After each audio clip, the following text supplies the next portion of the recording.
Companheiros e companheiras, boa noite. Parece que tem mais gente entrando aqui ainda.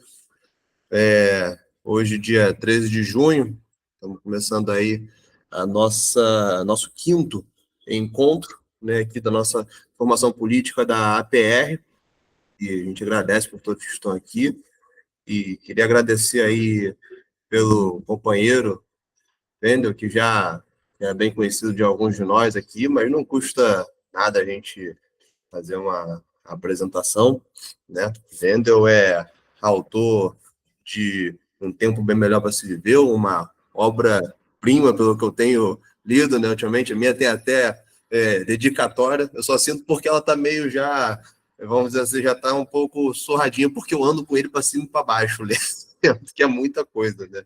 Wendel é o nosso historiador, poeta também, membro do Diretório Nacional do PDT, da Fundação Leonel Brizola. Wendel é autor do livro História do Movimento Progressista Brasileiro e coautor da história de uma juventude trabalhista, popular e socialista, né? Contar a história também da juventude socialista. Wendel me confirma depois, se eu não me engano, esse livro você escreveu com o Everton, né? Não é? Isso mesmo, isso. O Everton, que está hoje trabalhando, está no PDT do Rio de Janeiro e trabalha também na Prefeitura do Rio, né, na Secretaria de Trabalho. E acho que já terminou a nova obra, né? A gente quer viver felicidade, se quiser falar depois um pouquinho sobre. Isso. Exatamente. Eu tô um cara antenado nas vendelices, rapaz. Muito. Agora tudo dando certo. Dando certo é só encaminhar com a fundação só para ver o recorte final, para ver a editora, ver a questão do financiamento, para baratear a obra para os nossos companheiros. Excelente. Cara, assim, vale, independente do preço final, vale sempre muito a pena adquirir essas obras aqui. Se tiver a ajuda do partido, então, putz, muito melhor. Gente, hoje nosso quinto encontro com o nosso Wendel já apresentado aí, a trajetória histórica do trabalhismo brasileiro, uma breve história. Wendel já pode, se quiser, dar início aí à nossa trajetória pela história do trabalhismo, que a gente deve falar com certeza desde positivismo até os próprios marxistas que existem dentro do trabalhismo, existiram, né? E como isso é importante para a gente, né, da APR, que nós somos um núcleo marxista, de fato, né? Então, acho que a formação política aqui para a gente entender de onde a gente veio e até a gente ter uma bússola para onde a gente vai. Então, com vocês, Wendel Pinheiro, meu grande amigo. Então, eu vou fazer de uma forma que seja uma espécie de bate-papo e que todos possam estar participando, porque eu não gosto muito de algo maçante, mas esse ponto que você colocou, Marcos André, é fundamental, né? Você, como historiador, sabe que as organizações, elas muitas vezes têm um objetivo X, mas diante do ambiente eleitoral e diante dos desafios para manter a institucionalidade, ele pode, muitas vezes, ou avançar mais à esquerda, ou, em nome da sobrevivência institucional, às vezes, fazer o seu ajornamento à direita. Tem até uma obra chamada Modelos de Partido, do cientista político italiano Angelo Panibianco, que fala sobre os modelos de existência de um partido, que muitas vezes o partido tem, às vezes, uma função X teleológica, ou seja, tem uma finalidade de alcançar um projeto de sociedade, seja ele uma sociedade no fim comunista, com o final a ausência do Estado, ou uma sociedade socialista, ou às vezes o cara apenas defende a existência do Estado mínimo, caso o cara tenha concepção liberal, mas dependendo da contingência eleitoral e dependendo das demandas, o partido pode ir mais à esquerda ou pode ir mais à direita, e fala inclusive da existência dos partidos catch-all, que seria o partido cata-tudo, que aí ele congregaria, independente do que seja, pessoas de indistintas correntes ideológicas, cujo objetivo, às vezes, é só alcançar o poder e se constituir no poder como fim em si. E vale até a pena, porque se a gente for ver exatamente o trabalhismo brasileiro, o engraçado é que ele começa pegando muitas bases do positivismo, com seu conteúdo social, com seu conteúdo desenvolvimentista. Aliás, eu até sugiro para a PR que sobre positivismo vocês poderiam especificamente pegar o Mário Arthur Sampaio. Ele, para mim, ele tem um conhecimento até maior do que o próprio Felipe Zorzi no que tange a essa visão do positivismo, só que numa perspectiva de esquerda, marxista, dentro da abordagem daquilo que o positivismo, dentro da América Latina e com as suas peculiaridades no Brasil, tinham como projeto de sociedade, incluindo até mecanismo de ações no âmbito dos direitos sociais. uma vez que não haviam sequer de outras forças políticas desde da monarquia e passando pela Primeira República, não existiu até então, dentro das elites nacionais, qualquer corrente que preconizasse sobre os direitos sociais dos trabalhadores. E o trabalhismo em si, ele é uma gênese da contribuição de várias correntes sociais. Primeiro você tem o positivismo social, depois você tem a influência clara do movimento operário da Primeira República, embora você tivesse os anarquistas de um lado e os reformistas do outro, e a experiência, pasme, de partidos trabalhistas no movimento operário do Rio, da qual eu abordo exatamente aqui na obra Um Tempo Bem Melhor para se Viver, e que eu pego uma parte do capítulo só para se dedicar à existência do Partido Trabalhista Brasileiro, do Partido Trabalhista Fluminense, Partido Trabalhista do Brasil, da Primeira República, os trabalhistas têm uma presença muito clara de quadros socialistas como Joaquim Pimenta, ou como quadros anarquistas como o Agripino Nazaré, que teriam um contributo muito grande na Era Vargas. E que, por incrível que pareça, volta e meia são solenemente ignorados pela historiografia brasileira. E aí entra aquele comentário, Marcos, que o nosso companheiro o Daniel Albuquerque Abramo coloca, de que é fundamental que nós, trabalhistas, tenhamos que fazer o construto da nossa narrativa. Né? É fundamental e imprescindível, sob pena de outros fazerem a construção da nossa narrativa com a visão deles e muitas vezes extremamente prejudicial, chegando até o ponto de dizer que a Revolução de 1930, na verdade, foi um putsch, foi um golpe, né? Ele idealizado pelas novas elites, vindo dos setores da burguesia dissidente, das oligarquias dissidentes, mas excluindo o movimento operário. Inclusive, vale citar, que os próprios segmentos do movimento operário, amplos segmentos dos setores do movimento operário apoiaram a Revolução de 1930. Amplos segmentos populares apoiaram a Revolução de 1930. E até dentro da cisão do movimento anarquista, que estava de mal a pior na virada dos anos 10 para os anos 20 e 30, teve segmentos do movimento anarquista em São Paulo que apoiaram, deram boas-vindas à chegada de Getúlio Vargas em São Paulo. Então, isso daí é necessário, inclusive, que haja historiadores trabalhistas e que tratam especificamente sobre o movimento operário e até o processo que eclodiu na Revolução de 1930. E é dentro dessa perspectiva que a gente começa a ter, de fato, a nossa tradição trabalhista. O problema é que, muitas vezes, os trabalhistas, historicamente, ao abordarem, eles colocam como marco 1930, mas esse marco nosso é praticamente a história do Brasil republicano. Uma das conclusões que eu comecei a chegar a fazer essa obra é que não tem como estudar a história do trabalhismo brasileiro sem entender a transição da monarquia para a história do Brasil republicano. Então é fundamental, imprescindível, entendermos todo esse processo. E é dessa construção que você tem a influência do positivismo, via Júlio de Castilho, do Partido Republicano Rio-Grandense, você tem a influência exatamente do movimento trabalhista, principalmente reformistas, no movimento operário, você vai ter até a presença, pasme, de alguns anarquistas. A influência do pensamento marxista é fundamental, porque, doravante, embora o PCB, como estratégia tática, fizesse oposição à Revolução de 1930, mas muitos quadros do movimento operário que faziam parte do PCB nem sempre seguiram a orientação do Partido Comunista. Vale até estudos especializados, trabalhos de sensação de bem-estar, tese de doutorado sobre a história do PCB da virada dos anos 20 para os anos 30, que o Partido Comunista estava numa ampla crise, mesmo depois da eleição de 28, com o Bloco Operário Camponeses, e que isso não se reverteu, de fato, no âmbito político-eleitoral e, inclusive, no apoio à oposição à Revolução de 1930. Vale entender que até o PCB, por conta dessa linha política equivocada de parte do Comitê Central, ele teve sérias consequências diante de uma postura isolacionista, e que volta e meia, dentro de uma rota de colisão entre os quadros do Comitê Central, entre idas e vindas, o PCB começa a entender, à luz não só da política da Comitê, mas da política interna dele, justamente qual que seria uma política de uma maior inserção, não só o movimento operário, mas o PCB se tornando, de fato, um partido de massas ao longo da história do Brasil republicano.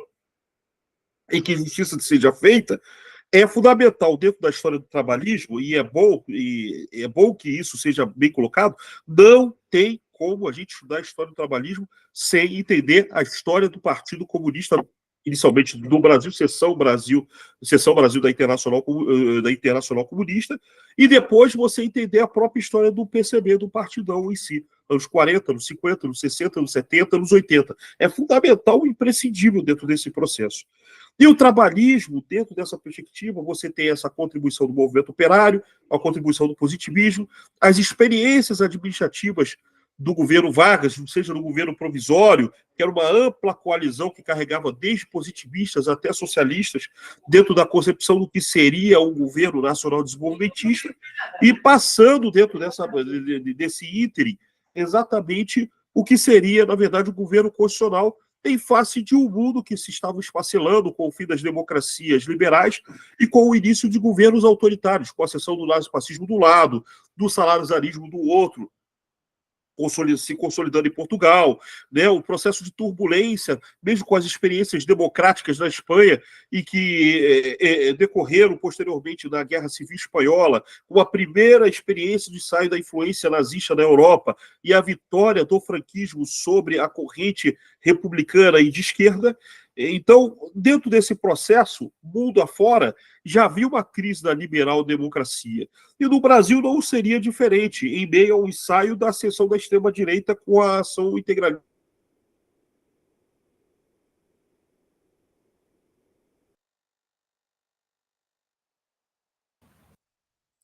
Foi só para mim que o Wendel parou?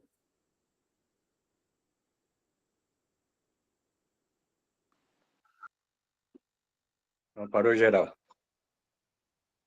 Guardar um pouquinho aí, vamos ver se o irmão. Deixa eu entrar em contato com ele aqui. Espera aí.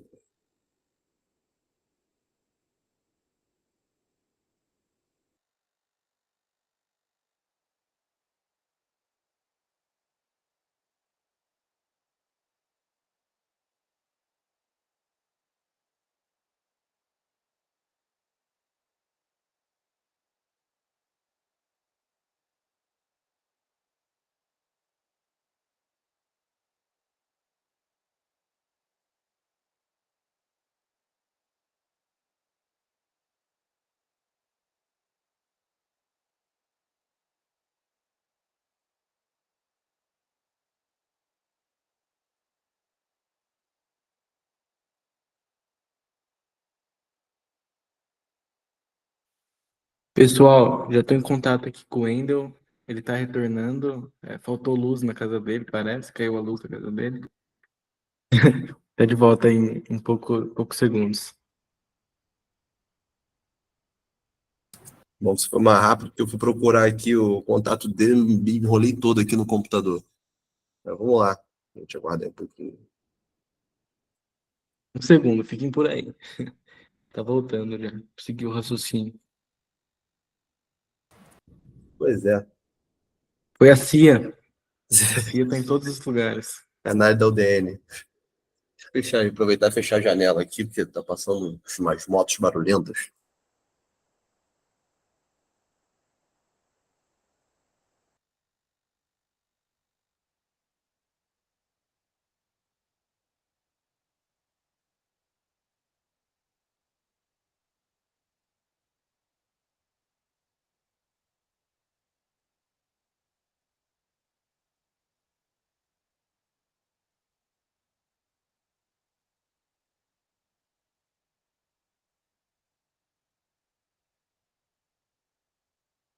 Pode deixar sim, Santiago. A gente vai abrir espaço para as perguntas no final da fala dele. Mas pode deixando que a gente lê. A gente vai reler depois e vai abrir também para quem quiser falar com o microfone, se preferir. Gente, ele tá voltando já, tá? Peço um pouquinho só de paciência.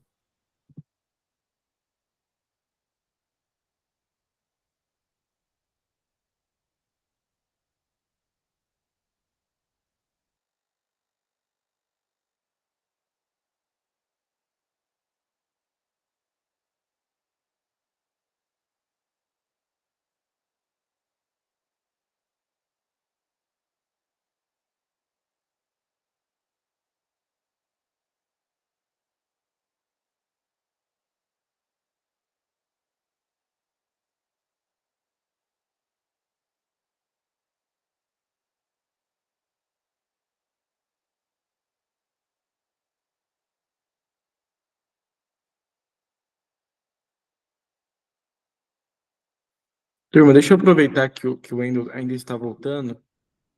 Para quem quiser saber, a gente está postando as últimas aulas e vamos postar do Wendel também aqui no nosso canal que a gente criou do curso. Então, o link está nas nossas redes sociais, está no grupo também do curso, tá? As últimas aulas estão todas aqui, logo mais vão estar todas do curso inteiro. É fácil de achar pelo nome, mas o link também está por aí, tá? E o Wendel voltou. Então vamos abrir a palavra aí para ele de novo. Aonde eu parei, minha gente? Porque aí ficou meio que mudo e caiu a luz, mas voltou. Parece No que você estava integralismo. no integralismo. No integralismo. Para você No ver, está integralismo, amaldiçoado. exatamente, você tinha uma Lá, experiência. esclareça-nos. Isso. Que sacanagem.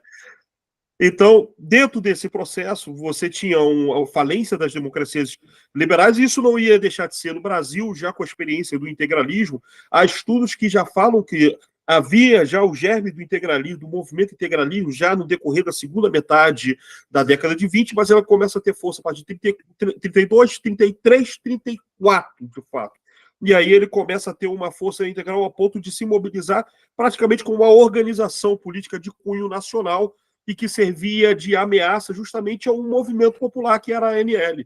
E no meio desse processo, o governo Vargas, que tinha uma visão de conciliação de classes, claramente, numa visão positivista, e ao mesmo tempo levando em marcha um projeto claramente de inclusão das massas aos direitos sociais que outrora até mesmo justamente os trabalhadores não tinham, e isso tinha sido feito até então de forma inédita, com a consecução de vários decretos de natureza e de cunho social, né?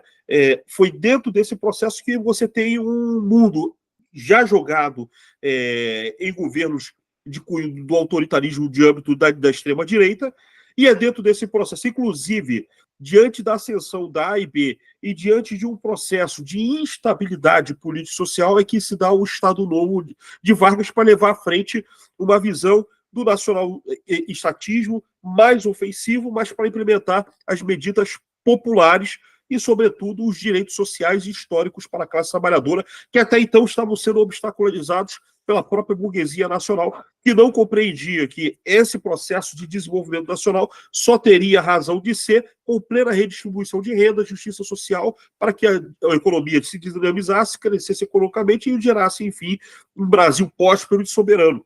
E só foi a partir do Estado Novo, de fato, que exatamente você começou a ter as grandes conquistas daquilo que Vargas até então se propunha a fazer no governo provisório e no governo constitucional, mas que não conseguia levar, em fato, em face da falta de estabilidade política no país. E decorrente dentro desse processo, você tem a vitória dos aliados da Segunda Guerra contra os países do eixo, e dentro do processo, os setores de cunho liberal, de forma oportunista, pedindo a queda do governo, só que, paradoxalmente, as grandes massas pedem queremos a Assembleia Nacional Constituinte com Getúlio na presidência, porque eles entendiam que era necessário se manter os direitos sociais na futura Constituição que adviria por estar. E, claro, taticamente, de forma muito inteligente, o PCB utilizou-se da Conferência da Mantiqueira em 1943 para defender a ideia de uma política de união nacional com Vargas contra o fascismo. E decorrente dessa política consequente do PCB é que a aliança entre comunistas e trabalhistas dá a ideia de se criar um movimento queremista com Getúlio. E seria o queremismo o germe daquilo que seria o futuro Partido Trabalhista Brasileiro. Como nós temos um tempo exíguo, talvez de 1 hora, eu vou tentar sintetizar ao máximo, e aí depois, como a gente combinou, eu deixo o espaço livre para que a gente possa colocar esse bate-papo com as perguntas, ou considerações, ou até as ponderações decorrentes desse processo. Da obra que eu fiz, diferente do consenso da historiografia tradicional brasileira, que julga que o trabalhismo brasileiro é decorrente de uma jogada maquiavélica de Vargas, onde o braço direito era o PSD e o braço esquerdo seria o PTB, como um anteparo para o Partido Comunista, se torna um tanto equivocado, porque Vargas não tinha necessidade de criar um anteparo para barrar o outro grande líder popular, que era o Luiz Carlos Prestes. O Vargas, por si, já tinha um lastro eleitoral popular. Só que a iniciativa do PTB, ela se dá justamente pelo papel das massas, e principalmente não só no queremismo, mas quadros do movimento sindical que eram afinados com o trabalhismo. Principalmente quadros, por exemplo, como o Silvio Sanson, que era o líder sindical, ou Pasme, o pai da falecida e saudosa Miguelina Vecchio, o dirigente sindical José Vecchio, que eles não foram aceitos pelo PSD criado por Vargas, e eles falaram, não, nós temos que criar um partido voltado para os interesses do povo, para os interesses dos trabalhadores, um partido que possa veicular as conquistas que houveram na era Vargas. E daí que começa o germe daquilo que seria o Partido Trabalhista Brasileiro, que seriam os trabalhadores, mais donas de casa, né, o lupenzinato, e os estudantes, principalmente oriundos, não só no movimento secundarista, mas no movimento universitário, e principalmente com força mais no Rio Grande do Sul do que no Rio de Janeiro. E dentre eles, vale citar, estariam os que seriam os protagonistas do que seria o Alamoça, principalmente comandado por Leonel Brizola, que foi fundador do Grêmio Estudantil Júlio de Castilhos. Para vocês terem uma dimensão, para quem não tem um conhecimento aprofundado do que seja a importância do Colégio Júlio de Castilhos, é como se fosse equivalente do Rio de Janeiro ao que é o Colégio Dom Pedro II, que tem uma influência muito grande no movimento estudantil secundarista, pelo menos até então, anos 80, 90, 2000, né? E sempre foi o Colégio Júlio de Castilhos o polo de criação de grandes quadros políticos, da direita à esquerda, né? É um polo que criou Leonel Brizola, mas também criou, por exemplo, Ney Ortiz Borges, criou, por um outro lado, quadros de direita como Lazier Martins, mas criou de esquerda como Trajano Ribeiro, e assim sucessivamente. Então, dentro desse bojo, e mais do movimento estudantil gaúcho, é que viriam os quadros para a Alamoça. Juntando a Alamoça com o movimento sindical e mais o lupenzinato, começa a se formar o PTB já no Rio Grande do Sul. Os trabalhadores do Rio de Janeiro, oriundos do movimento operário, mas do movimento sindical que apoiava o Vargas, não iriam para o PCB, mas formariam o PTB. E no Brasil afora, o PTB foi formado a partir dos núcleos do queremismo. E isso sem o Vargas ter citado qualquer sentido de se filia ao PTB. O Vargas só começa a citar se filia ao PTB, principalmente depois do processo eleitoral que elege o Eurico Gaspar Dutra e mais das eleições de governadores, por exemplo, na eleição da tentativa de se eleger Pasqualini em 1947, e que Vargas recomenda para que as pessoas se filiassem ao PTB. Ou seja, o PTB é criado sem a anuência de Vargas, e Vargas, quando vê que tem um partido voltado aos ideais de um viés nacional estatista, de um viés trabalhista, é a partir daí que ele abandona qualquer processo do PSD e se dedica integralmente ao Partido Trabalhista Brasileiro, ao PTB.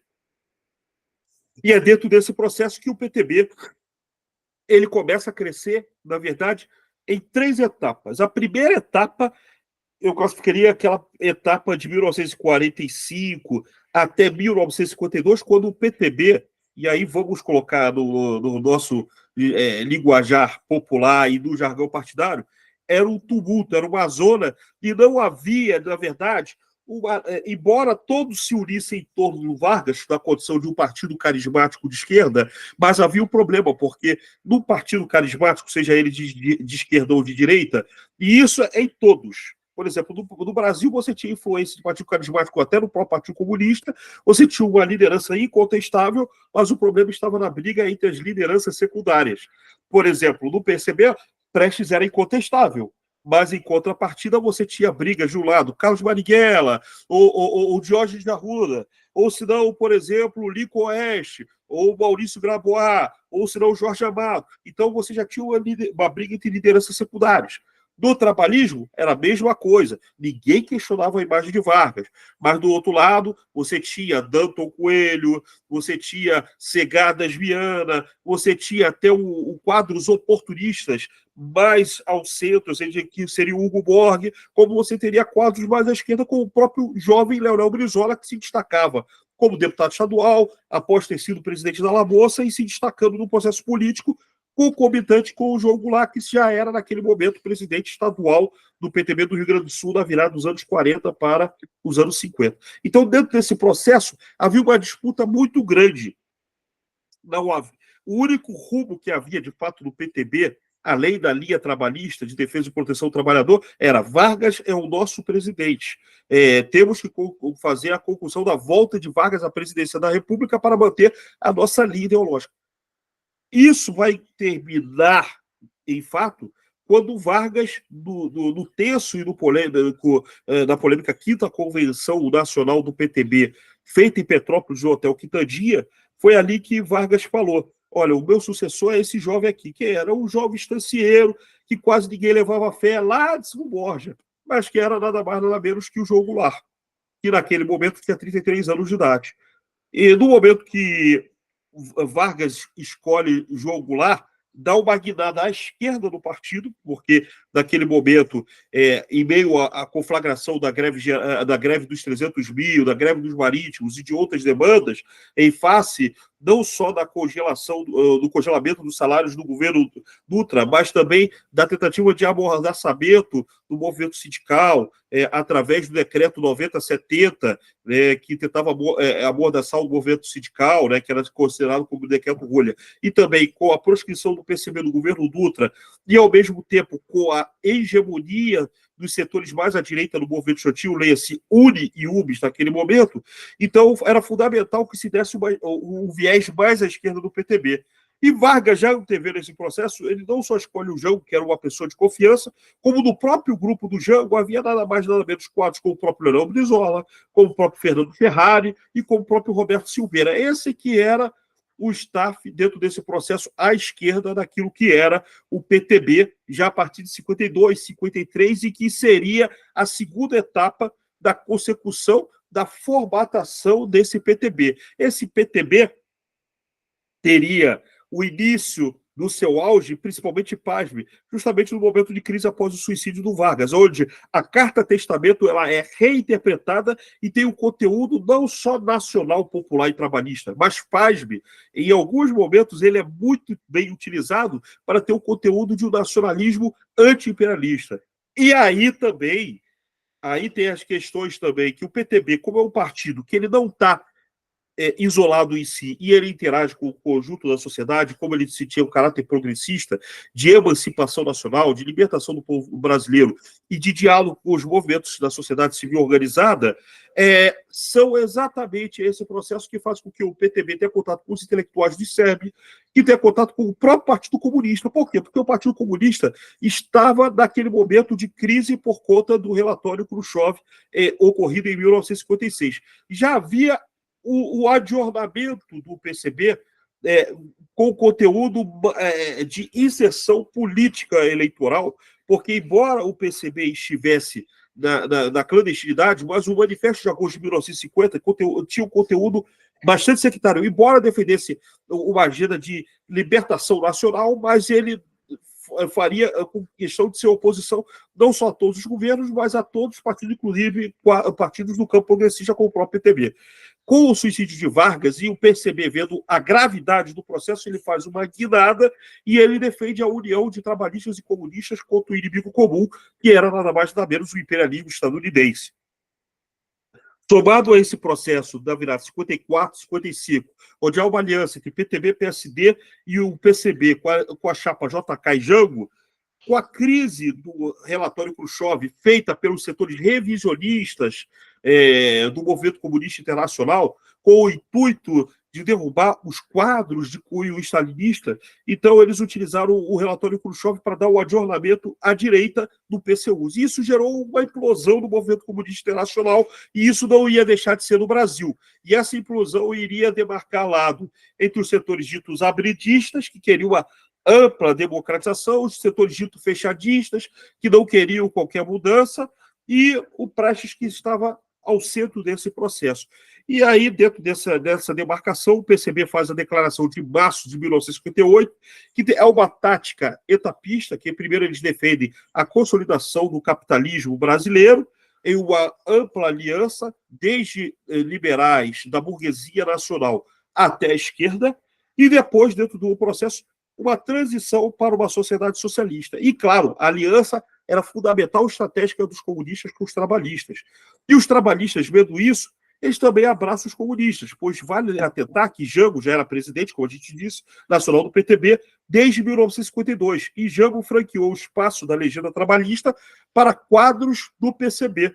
inclusive quadros, por exemplo, com o próprio Fernando Santana, que era deputado federal do PCB da Bahia e que vem para o PTB, e, por exemplo, o deputado estadual Hércules Corrêa, que era um grande líder sindical e que ele atua de uma forma muito orgânica no PTB da Assembleia Legislativa da Guanabara, ou o João Macena, e assim sucessivamente. Então, dentro desse processo, há uma aliança PTB-PCB e que isso tem de positivo não só o nacionalismo anti-imperialista que nós trabalhistas carregamos até hoje, mas a perspectiva de uma sólida aliança com os segmentos populares na construção de uma agenda de libertação nacional. Então, é esse grande contributo. Então, a gente já vê que do trabalhismo tem influência do positivismo, tem influência do movimento operário, tem a influência das experiências administrativas de Vargas, tem a influência, claro, do trabalhismo britânico e da doutrina social da igreja a partir das premissas colocadas por Alberto Pasqualini, e vale a pena, como sugestão, que vocês possam adquirir a obra do nosso querido historiador Roberto Bittencourt da Silva, que trata sobre a trajetória política de Alberto Pasqualini. Dá até para baixar, não sei se está disponibilizado, a tese de doutorado que vira livro. Dá para ver a possibilidade de vocês baixarem em PDF, que é uma baita obra e que vale a pena, para vocês saberem qual é que seria o pensamento político pasqualinista no âmbito do trabalho de brasileiro. E, claro, somado todas as experiências, tem o cabedal da política anti-imperialista do Partidão, que tem uma contribuição do trabalhismo brasileiro, e também, claro, dentro do movimento estudantil, a influência e a presença de quadros da AP, da Ação Popular, dentro da mocidade trabalhista, que aí é a ideia do socialismo cristão, né, do ver, julgar e agir, e dentro dessa perspectiva de um conteúdo mais humanizado do socialismo, tem essa consecução de influência do trabalhismo brasileiro. Então, o trabalhismo brasileiro é uma consecução de um corpo muito claro sobre a prevalência dos valores do trabalho sobre o capital submetido aos interesses da nação e do povo brasileiro, e, além disso, várias perspectivas doutrinárias que vão amalgamando à luz dos desafios políticos eleitorais e conjunturais. Né? Pô, muito obrigado, meu irmão Marcos André Farias. Exatamente esse link é obrigatório que vocês baixem para vocês saberem a cosmovisão do pasqualinismo. Então, dentro dessa perspectiva, isso aqui boja o trabalhismo brasileiro chegando ao grande finale ali dos anos 60, entre duas percepções.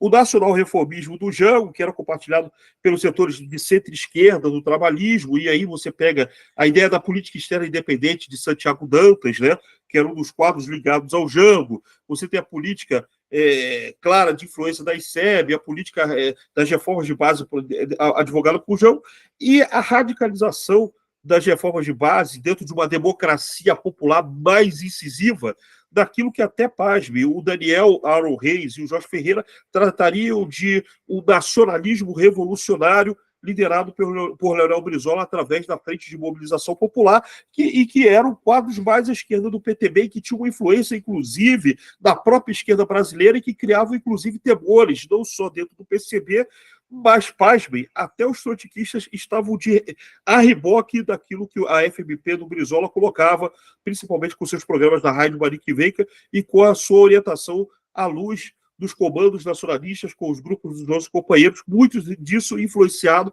pela vitória do Brasil na Copa de 1962, que se tornava muito didático para a população a ideia do grupo dos 11 companheiros.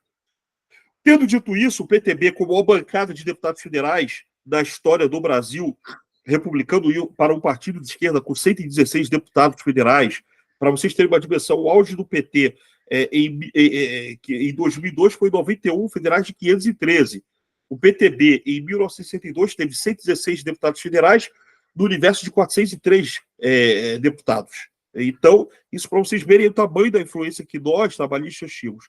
Isso gerou uma grande celeuma e um grande medo dos segmentos reacionários, porque o trabalhismo, da forma como estava, com as reformas de base e com a medida mais à esquerda defendida por Leonel Brizola, numa eleição de 1965, numa eleição de 1970, você teria uma alternância muito clara entre Jango, Brizola, você poderia ter a legalização do Partido Comunista, você poderia ter o Brasil alicerçado em novos marcos de desenvolvimento, com conteúdo mais includente, popular, em um nível de qualidade de vida muito superior, e talvez poderíamos até ter uma legislação de trabalho muito maior que a CLT, talvez um novo código de trabalho, à luz daquilo que os trabalhistas poderiam se inspirar. Só que tudo isso foi barrado com o golpe civil militar de 1964.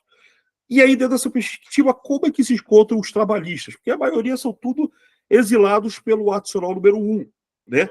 Sejam as lideranças trabalhistas de fato, os parlamentares, sejam os quadros militares que tinham que eram da zona de influência do trabalhismo ou do PCB, né? Sejam as lideranças estudantis, enfim. Em suma, o PTB estava numa encruzilhada. E dentro desse processo, de 1964 até a extinção do PTB pelo Ato Nacional número 2, em outubro de 1965, o PTB tinha atuação legal parlamentar, mas também tinha uma atuação extra-legal. E, pasme, isso depois, a gente já está fazendo a pesquisa, até o Marcos André já sabe mais ou menos o que a gente está tratando. Depois do livro do Diversidade lançado, eu vou continuar a pesquisa do que eu tinha parado sobre a biografia do Danilo Groff. Foi o grande militante, braço direito do Leonel Brizola, era o cara que, se o Brizola tivesse algum desafio, ele era o militante pau a toda obra. Então, e o Danilo Groff, naquele momento, era o presidente nacional da Mocidade Trabalhista. Só para vocês terem dimensão, ele, junto com o José Vec, o pai da Miguelina Vec, e com outros quadros, fundam a Frente Armada Revolucionária Popular, a FARP. Você já tinha o MNR, Movimento Nacionalista Revolucionário, liderado pelo Brizola. Só que o Brizola também tinha influência da FARP. E é isso que eu começo a descobrir justamente nas outras fontes do Arquivo Nacional, quando a gente faz a pesquisa, não só da organização, como também dos quadros envolvidos, né? Então, na verdade, você tem uma descoberta desse processo que o PTB não só tinha resistência parlamentar, como alguns historiadores colocam, mas tinha uma resistência popular muito clara de derrubada do regime. Só que aí você tem a FARP do lado, tentando fazer a divulgação por todo o Rio Grande do Sul e pelo estado da Guanabara via jornais, né? Porque, pasme, uma das revelações dentro dos inquéritos presentes pelo IPM, que tratava sobre a FARP, dizia que o Brizola ainda estava fomentando o famoso jornal Panfleto, que era o jornal oficial da Frente de Mobilização Popular. Ora, bolas, os únicos jornais de frente de mobilização popular que existem, e aí eu cheguei a conversar com o Jorge Ferreira, e não só com ele, mas também com a Marília Guilhermina Pinheiro, né, que foi a segunda esposa do Brizola, só tem as relações do jornal Panfleto ali de 64, fevereiro, março de 64. Agora, para abril, maio, junho, julho, agosto, setembro, não tem nenhuma cópia. Nem para ter alguma coisa microfilmada para a gente saber qual era o teor daquilo que Brizola queria de mobilização junto às massas. E esses jornais foram apreendidos, né, pelos órgãos de inteligência, e foi dentro desse processo que não só Danilo Groff foi punido, mas várias outras pessoas, o movimento foi fechado, e houve um julgamento muito claro, até a absolvição de boa parte deles, ali no final de 1970. Então, dentro desse processo, tinham três caminhos para os trabalhistas: resistência do Brasil, resistência do exílio ou atuação parlamentar. Quando muita quarta, era uma resistência silenciosa da população. Então, era esse comportamento. E essa resistência armada não só se dava com a MNR e a FARP, mas pasme, até com a experiência, inclusive com o treinamento armado, e isso liderado pelo Índio Vargas, que foi parlamentar em Porto Alegre, através do PTB Armado, que era uma outra organização, pasme, e que sequer citado pelo.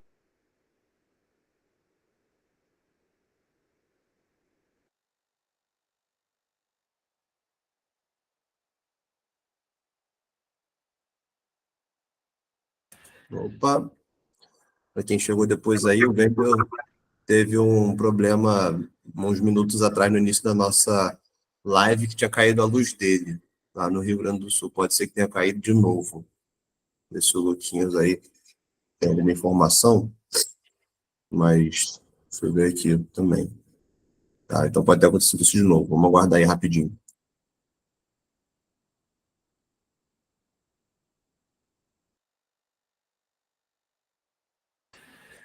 Foi a CIA, Neuza, foi a CIA.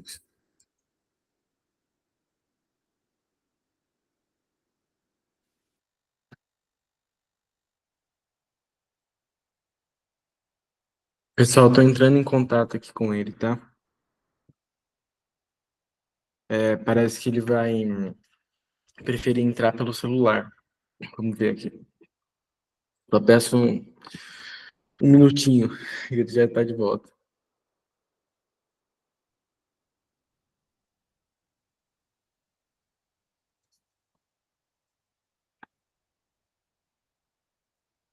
Bom, já falei aqui com ele, turma. Vou pedir 5 minutos do tempo de vocês, porque ele tá entrando pelo celular mesmo, aí provável que não dê mais problema com a internet, tá? Mas aguardem aí que vai ter muita coisa pela frente ainda nessa aula. Muita coisa. Fiquem por aí.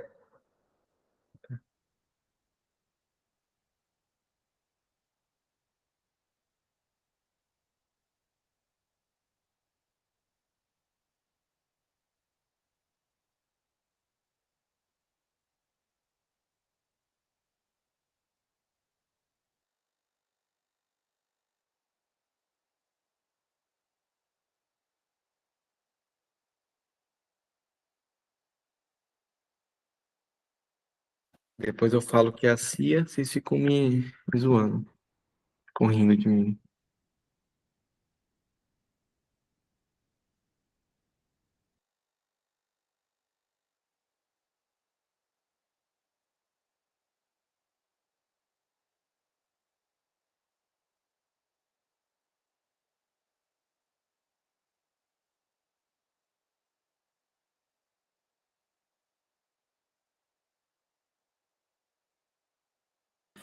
Essa do PTB armado, inclusive, foi novidade agora para mim. Eu sabia, até agora eu estava mais ou menos atento a tudo que ele tinha falado, que já tinha me confidenciado algumas coisas, agora o PTB armado foi novidade.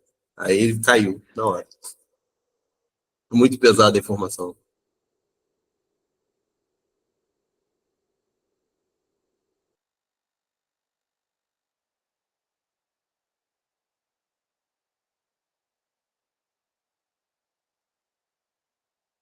E chegou o homem. Não Mas tá voltou. morto quem peleia, né? Pelo menos se é aquela coisa, né? Se a montanha não vem a Maomé, é aquela coisa, Maomé vai à montanha, né? Estamos aqui, ó, na praça, aqui, ó, pleno arvoredozinho, a pracinha muito boa aqui, em pleno Bento Gonçalves, Serra Gaúcha, capital do vinho. Mas nós vamos prosseguindo. Então, aonde que eu parei, minha gente? Você estava falando do movimento armado, falou até de um PTB armado que eu não conhecia, né? Isso, exatamente. O que acontece é que havia o PTB armado liderado por Índio Vargas. Índio Vargas, inclusive, foi brutalmente torturado pelos órgãos de repressão e que havia, inclusive, estande de tiro. Pasme, isso para fazer o treinamento. Vocês já ouviram falar da cidade da Grande Porto Alegre chamada Viamão? Viamão é uma cidade histórica para nós trabalhistas, né?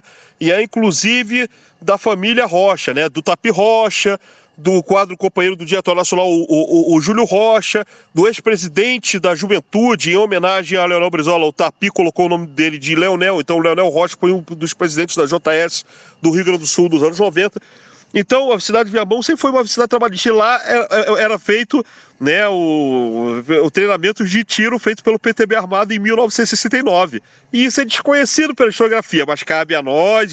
Aí é uma tarefa, aí eu não sei se qual a linha de atuação do nosso Marcos André Faria, ou do Daniel Abramo, ou de algum historiador que queira trabalhar sobre luta armada e trabalhismo no pré-AI-5. E dá para se fazer um estudo muito bom, porque é algo inédito, tá, gente? Então, dentro desse processo, como eu falei, a reação dos trabalhistas ou era atuação parlamentar, com o ato nacional número 2 e com o bipartidarismo. Os trabalhistas faziam parte do MDB autêntico, ou os autênticos do MDB, que era um setor mais à esquerda, que era o setor mais à esquerda do PTB, do MDB, melhor dizendo, do MDB, né, os setores mais à esquerda dentro desse partido, ou você, sem ser atuação parlamentar, exílio, ou se não, luta armada. Com o advento do AI-5, nem luta armada para os trabalhistas tinha mais solução, até porque a maioria dos quadros da luta armada eram oriundos da nova esquerda depois do AI-5, decorrentes do movimento estudantil em sua maioria, e em poucos você tinha uma presença de movimento sindical. Inclusive, na obra O Fantasma da Revolução Brasileira, do sociólogo, historiador Marcelo Ridente, ele coloca inclusive os dados sociológicos daqueles que integravam a luta armada. E a sua esmagadora maioria eram formadas de estudantes, muitos deles sem qualquer experiência tático-militar. E fora isso, os trabalhistas que estavam no exílio. Eram as opções que se tinham para se fazer. Só que aí, dentro desse processo, o sonho de se refazer o PTB, ele continua vivo. Eu vou ficar até em pé e caminhar, que aí fica muito mais fácil conversar com vocês. Então, dentro desse processo, quais seriam as opções claras para os trabalhistas?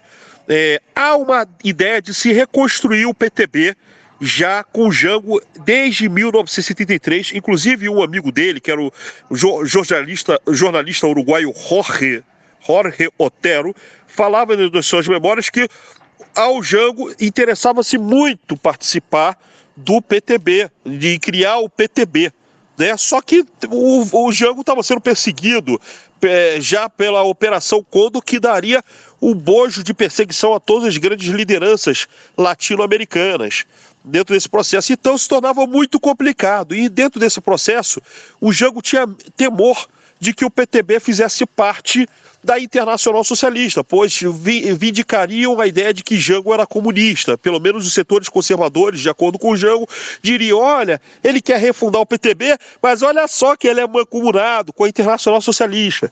Só que aí dentro desse processo já existiam quadros da APRA que já vinculavam com partidos observadores da IS. Inclusive, só em termos de confidência, nós já estamos aproveitando para fazer a pesquisa sobre a atuação do trabalhismo na IS. E qual não é a surpresa quando a gente começa a pegar a IS nos anos 70?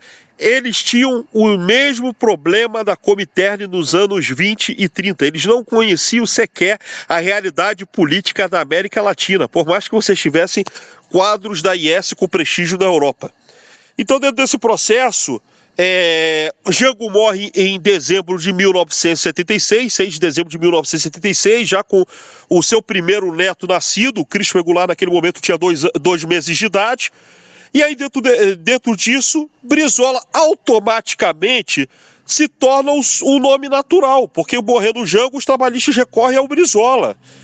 O Brizola já tinha essa liderança, mas os próprios janguistas, como o próprio Darcy Ribeiro, o próprio Doutel de Andrade, reconhecem a liderança do Brizola. E o Brizola, em respeito à memória do Jango, coloca esses quadros com uma influência política clara sobre esse novo trabalhismo, com a tentativa de refundação do PTB. Então, dentro desse processo, né, e ainda mais com a saída do Brizola do Uruguai, o Brizola encontrando de forma fantástica a sua ida aos Estados Unidos por conta da dita política de direitos humanos de Jimmy Carter, advogada por ele, é dentro desse processo que o Brizola utiliza-se do seu prestígio, da sua influência para, ainda ele estando em Nova York, já se articular com quadros como Muniz Bandeira e outras lideranças para reconstruir o PTB. E a verdade era a seguinte, que os quadros à esquerda do PTB, os janguistas, os brizolistas, os quadros da nova esquerda, oriundos da luta armada e que foram muitos brutalmente dizimados, eles viram que a solução era a refundação do PTB, só que em novas bases.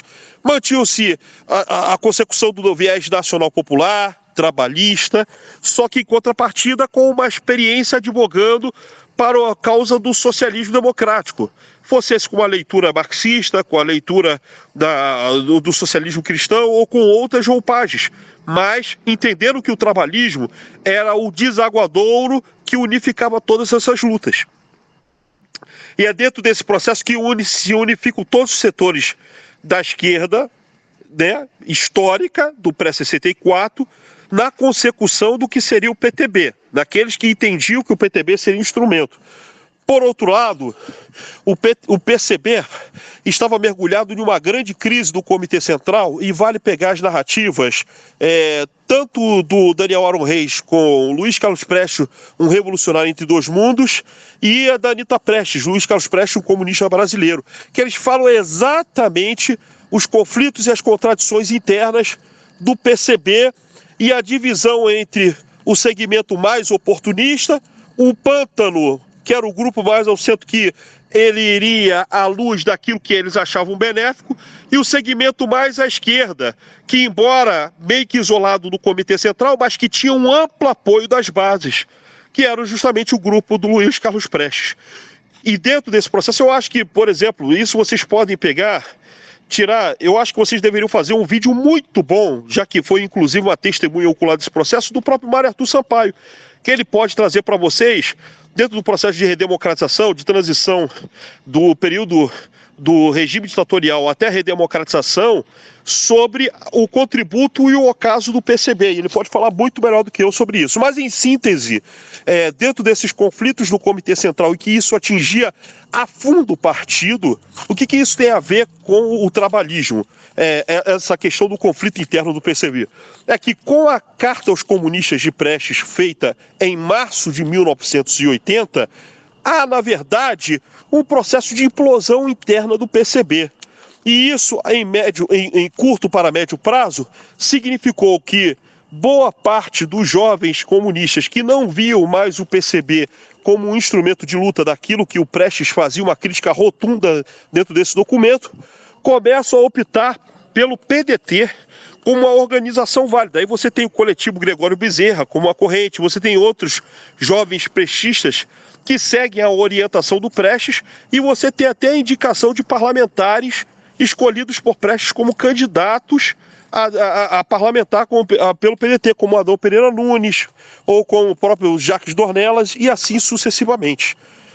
Então, dentro desse processo, para aqueles caras que dizem que o PDT não cabe em quadro marxista, falem para eles sentarem a bunda, e tem uma literatura ampla, e tem documentos amplos que eles podem estudar, e inclusive ver a influência dos quadros à esquerda.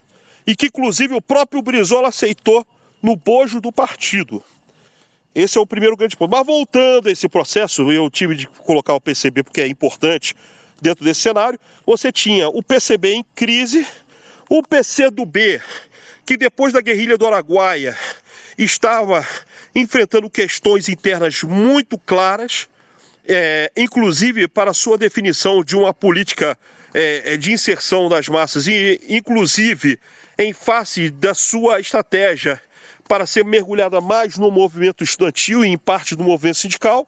E você tem um novo sindicalismo que dentro dela, com a junção dos movimentos eclesiais de base e com segmentos da nova esquerda, que vão surgir as condições para o surgimento daquilo que seria o Partido dos Trabalhadores. É nesse bojo que nós, trabalhistas, estamos em meio a essa miscelânea política no campo progressista.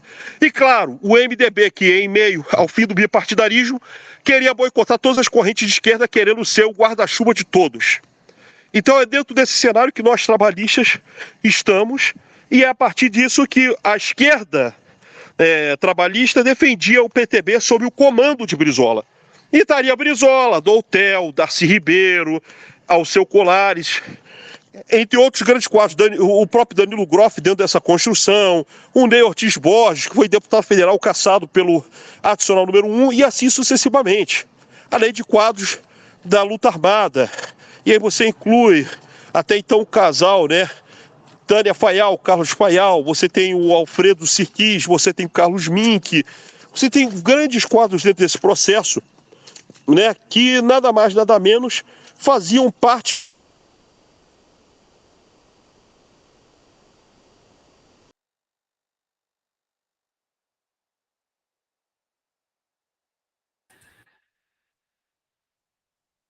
Voltando. Opa! Estamos de volta. Então, hoje é para conspirar. Hoje os caras querem conspirar. Vamos lá. Eu não sei se chegou pelo menos a minha imagem aí. Né? Pelo menos chegou. Eu coloquei aqui para falar. Bom, então, seja como for, então é dentro desse bojo, desses componentes, que se dá a reconstrução do que seria o PTB. Né? Só que você tem o outro lado, que é um grupo mais reacionário, com os oportunistas associados a Ivete Vargas, e alguns que nem eram necessariamente associados ao velho PTB. E esses quadros de direita, diante da impossibilidade PTB, já que o Brizola estava na dianteira do processo e ainda mais alicerçado pelos janguistas e pelos segmentos, né, da nova esquerda, né, os trabalhistas históricos. Então, o que é que acontece dentro desse processo? Acontece a possibilidade do grupo da Ivete Vargas criar o PTBC, Partido Trabalhista Brasileiro Cristão. Só que aí dentro desse processo é um processo natimorto. E aí, novamente, aí chega a possibilidade de ter a conversa entre a Ivete Vargas e Leonel Brizola. Há quem diga que um dos emissários, negociadores, seria o ex-deputado federal, mais tarde deputado estadual, o José Gomes Talarico. E aí, dentro desse processo, essa conversa não levaria a fundo, porque, na verdade, se tornou inconciliável, porque, na verdade, a Ivete queria tomar o comando do partido, só que o Brizola tinha só em torno dele vários estados, quadros parlamentares que poderiam entrar nesse novo PTB, 20 deputados, um senador, e era uma estrutura muito clara de construção do partido. Então, dentro desse quesito, há uma possibilidade muito clara de uma construção de um PTB pujante. Inclusive, em documentos feitos pelos órgãos de repressão, pelo SNI, e pasme, eu até coloquei isso no livro No Tempo é Melhor para Se Viver, eles tinham temor de que houvesse o primeiro Congresso Nacional do PTB, que seria feito justamente na data de aniversário de Vargas, no dia 19 de abril, só que 1980. Esse seria o primeiro congresso de fundação do PTB. Só que aí, em meio às disputas pela sigla do PTB, as amplas correntes fizeram a sua disputa pela sigla do PTB e o regime ditatorial deu causa de ganho ao grupo da Ivete Vargas, que estava mais alinhada ao regime ditatorial. E isso foi horrível, porque vocês sabem dentro desse processo que o caos foi tão grande que na reunião do Hotel Ambassador na Glória foi exatamente o processo onde o Leonel Brizola chorou e ele rasgou a folha com a sigla PTB. E aí o grupo trabalhista à esquerda teria 2 semanas para escolher qual que seria o partido. Seria Partido Trabalhista Popular, Partido Trabalhista Operário, Partido Trabalhista Autêntico, Partido Getulista de Transformação Nacional, né? PNTD, Partido Nacionalista Trabalhista do Trabalhismo Democrático, até que chegou em um consenso. Aí era um grupo constituído pelo Trajano Ribeiro, Manuel Dias, Pedro Shoa Cavalcante, entre outros quadros, e Darcy Ribeiro, que escolheram o que seria PTD, Partido Trabalhismo Democrático. PTD. Só que existia um problema. Houve esse encontro dos trabalhistas na Alerj. Nesse encontro, nos dias 18 a 19 de maio, foi escolhido o nome do PTD, né, porque a perda da sigla foi, na verdade, com correção, 12 de maio de 1979. Em 18 e 19 houve essa reunião, esse encontro dos trabalhistas na Alerj. E dentro das siglas foi escolhido o PTD, Partido Trabalhista Democrático. Só que tinha um problema. Na LOP, a Lei Orgânica dos Partidos Políticos, feitos na ditadura, se eu não me engano ali em 1971 ou 73, dizia num dos artigos que o nome da sigla não poderia gerar confusão ao eleitor. Ou seja, o PTD naquele momento tinha uma sonoridade muito semelhante ao PTB e poderia gerar confusão ao eleitor. E naquele momento, o PTB tinha uma força sonora muito maior que PTD. PTD, em questão da lembrança sonora, é mais fraco que o PTB. Até que, dentro dessa questão, numa reunião, uma conversa de amigos, nas vésperas, chega o próprio Alceu Colares conversando com o falecido deputado Lidovino Fonton, que seria o primeiro secretário-geral do PDT, e aí ele fala o seguinte: por que ao invés de PTB coloca PDT, Partido Democrático Trabalhista? O som é mais fácil, sonoro, fácil lembrança e é muito mais lembrado do que PTD, porque PTD vão lembrar com PTB, então vou colocar PDT. E aí essa sugestão foi colocada para o Brizola, para o Darcy, por outras lideranças, foi muito bem aceita, muito bem acolhida, e pegando na ABI, né, na Associação Brasileira de Imprensa, na tarde do dia 26 de maio de 1980, surge a fundação do que seria o Partido Democrático Trabalhista, PDT. Só que O partido nasce com 10 deputados federais, né, com apenas, no caso, um senador. E aí é o desafio, como é que fazer esse partido? Como é que eu vou convencer os eleitores de que nós somos o verdadeiro PTB e não esse PTB aí? Como dizer que aquele PTB é denorexia, é falso, é caô, é miguelento, e nós somos o verdadeiro PTB? E esse era o grande desafio. E daí que vem não só a formação dos primeiros movimentos de base, como você tem a criação da JT, mais tarde JS, ali dentro dos dias 14 e 15 de fevereiro de 1981, né, com a eleição do Anacleto Julião, filho do líder das Ligas Camponesas, Francisco Julião, que impôs uma derrota ao Alfredo Sirquis, né? Isso eu falo na obra, né, a história de uma juventude trabalhista, popular e socialista, junto com meu amigo e irmão Everton Gomes. E também dentro desse processo, você tem a criação do movimento de mulheres do PDT, mais tarde Ação da Mulher Trabalhista, e tinham quadros automaticamente de lutas, incluindo até quadros oriundos da ANL, como a própria Maria Werneck, entre outras lideranças afins. Você tinha a própria Quita Brizola, você tinha grandes lideranças, a própria Idialê do Nascimento, que embora atuasse no movimento negro, mas também atuava no movimento de mulheres, e também a própria Ione Groff, que chegou a ser presidente estadual do movimento de mulheres do PDT no Rio de Janeiro, no auge. Então, dentro desse processo, você já tinha esses movimentos e mais o Motirã, né, que era o movimento de afirmação da raça negra, né, o movimento trabalhista de afirmação da raça negra. Né. Esses movimentos seriam os movimentos de cooperação partidária, os movimentos de base que dariam a solidez para que o trabalhismo pudesse ter o eco nas ruas, enfim.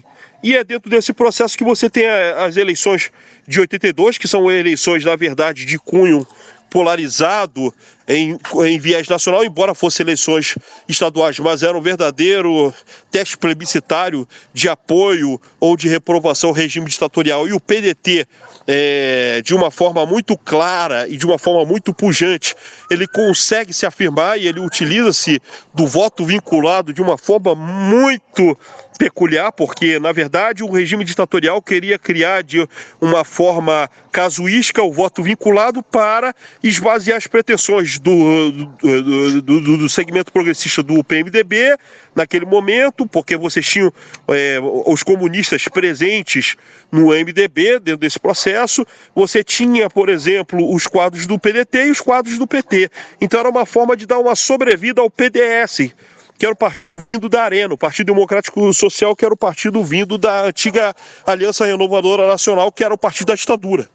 Então, dentro desse processo, o voto vinculado nos favoreceu, porque aqueles que votavam no Brizola votavam no nosso senador, naquele momento, votavam no nosso deputado federal, votavam nos nossos deputados estaduais e votavam nos vereadores.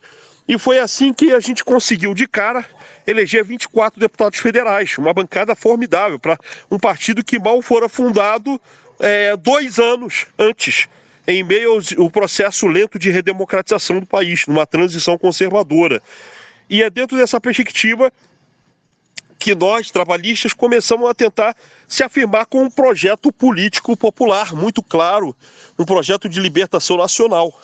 Claro, com as suas contradições, na condição de um partido popular de massas, mas ao mesmo tempo veiculando a sua agenda nacional popular e, inclusive, posteriormente, de enfrentamento a um governo lesivo aos interesses populares e nacionais, como o governo do José Sarney, inclusive com a crise do Plano Cruzado, que o Brizola, de forma muito clara, taxou como eleitoreira, mas que no início a população não conseguia ver de forma clara, mas que depois do processo da escalada inflacionária, as pessoas começaram a olhar o PDT com muito mais carinho e seriedade daquilo que já eles viam, inclusive com as suas políticas democráticas, com a criação dos CIEPs, chegando ao patamar de 513 CIEPs nos 2 governos do Brizola, a criação do Sambódromo e de outras políticas de cunho democrático, além da política clara de direitos humanos, em prol das comunidades, em prol dos bairros do subúrbio, e assim sucessivamente.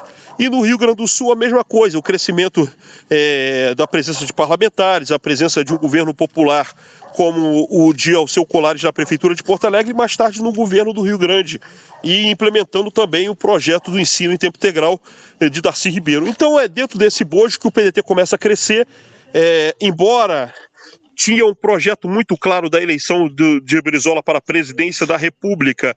Entretanto, dentro desse processo lento de redemocratização, você teve amplos setores que foram refratários a esse processo de avanço popular com Brizola, e aí tivemos exatamente o segundo turno, da qual foi, com todas as vicissitudes, Collor contra o Lula. Mesmo assim, o PDT, embora apoiasse o Lula e com a eleição da forma como foi, na eleição de 1990, o PDT se constituía como o maior partido de representação de esquerda no Congresso Nacional, com a eleição de 46 deputados federais.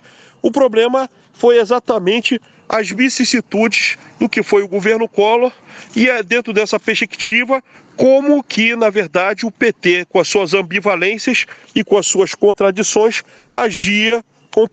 O PDT tinha um projeto muito claro de combate ao neoliberalismo a partir da união das esquerdas. Você tinha um PT muito claro com o discurso da ética na política, mas sem uma agenda clara de afirmação nacional e com uma competição muito clara contra o PDT. E é por conta disso, inclusive, entre essas vicissitudes, aí eu trato muito bem no livro, com toda a peculiaridade do decorrer dos anos 90, que você começa a ter o decréscimo do PDT, mesmo o PDT assumindo uma posição clara no cunho da esquerda nacional popular e de combate ao neoliberalismo iniciado com o plano de privatizações do governo Collor, e depois prosseguindo de forma muito mais ofensiva com o governo Itamar, e principalmente com a destruição do Estado Nacional promovido pelo Fernando Henrique Cardoso, que dizia que iria acabar com a Era Vargas e que no final só não conseguiu fazer pela resistência da esquerda e com o papel proativo do PDT dentro desse processo, inclusive impedindo a flexibilização da CLT naquele momento, impedindo que a Petrobras virasse Petrobras em um processo lento de privatização proposto pelo Fernando Henrique Cardoso. Só que dentro desse processo, e fora os problemas internos que o PDT teve ali nos anos 2000, tanto no Rio Grande do Sul quanto no Rio de Janeiro, o PDT passou por um processo de institucionalização. E todo partido que passa um processo de institucionalização tem os seus problemas. Alguns mais, outros menos.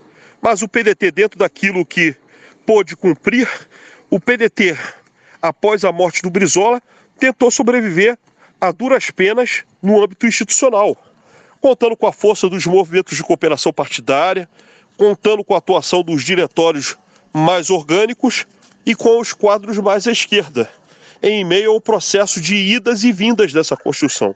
E dentro desse bojo, você tem a entrada posterior, não só do Cristóvão Buarque, que você tem a tentativa de adornamento do partido, mas que foi coibido pelo conjunto da militância, e depois, mais tarde, o processo de entrada do Ciro Gomes, o que daria de início uma grande reoxigenação no partido, principalmente ali 2016, 2017, 2018, e que temos hoje, em face dos desafios do partido, um processo de consolidação ideológica e as disputas ideológicas em torno daquilo que é o trabalhismo brasileiro, e principalmente que foram, inclusive, base das discussões não só do 5º Congresso, em 2013, mas principalmente agora no 6º Congresso, agora em 2024, na qual simplesmente a APR teve uma importância ideológica muito grande, principalmente nos GDs estratégicos. E a partir daí, como é muito ao mesmo tempo suscetível a gente fazer uma análise de história do tempo presente, porque é um perigo, né, Marcos? É um perigo, porque quando você quer fazer análise de história do tempo presente, o perigo é você ser o ator do processo histórico. Então, prefiro terminar por aqui e deixar contigo e com os demais companheiros o que a gente pode abordar. Mas, para 1 hora de live, eu tentei ser o máximo sintético possível sobre história do trabalhismo, com direito a faltar luz, com o direito do cacete A4 da capital do vinho, mas a gente vai seguindo aqui, e eu estou à disposição de vocês. E aqueles que quiserem o livro O Tempo Bem Melhor para Se Viver, me procure no privado, quem vai passar o contato vai ser o pessoal da PR, e a gente vai seguindo aqui. Mas qualquer coisa eu estou em função de vocês para as dúvidas, ponderações, considerações, críticas, enfim. Isso aí. Perfeito, meu irmão. Muito obrigado aí. Aulas e aulas. A gente está aqui impressionado com a sua capacidade de fala e de síntese ao mesmo tempo. A gente está aí falando algo em torno de talvez até mais de uma hora, né? Com tudo, queda e volta, enfim. Podem ir levantando a mão aí, galera. Acho que, assim, eu tenho aqui já de antemão o Mário Arthur já com a mão levantada, acho que desde antes. Não sei se ele esqueceu de abaixar ou se ele quer realmente falar. Eu sei que o Mário Arthur já é um conhecido da galera aí, das antigas também. Enquanto isso, tem uma galera aqui que fez algumas perguntas no chat. Sim. E o Daniel Albuquerque até chegou a responder alguns. Para quem não conhece, o Daniel é um teólogo nosso no meio do partido. Pô, assim que a gente inquestionável, até o Wendel cita ele algumas vezes. Então, quem se sentir, quem viu que o Daniel respondeu, pode até dialogar com ele ali, até para a gente conseguir dinamizar melhor a prática aqui. Né? Então, Mário Arthur, acho que você é o primeiro com a mão levantada, se não, eu passo o próximo. Tá? Wendel, eu primeiro parabenizar você pela exposição andando, ainda foi brilhante andando, com luz, sem luz. Primeiro, parabenizar.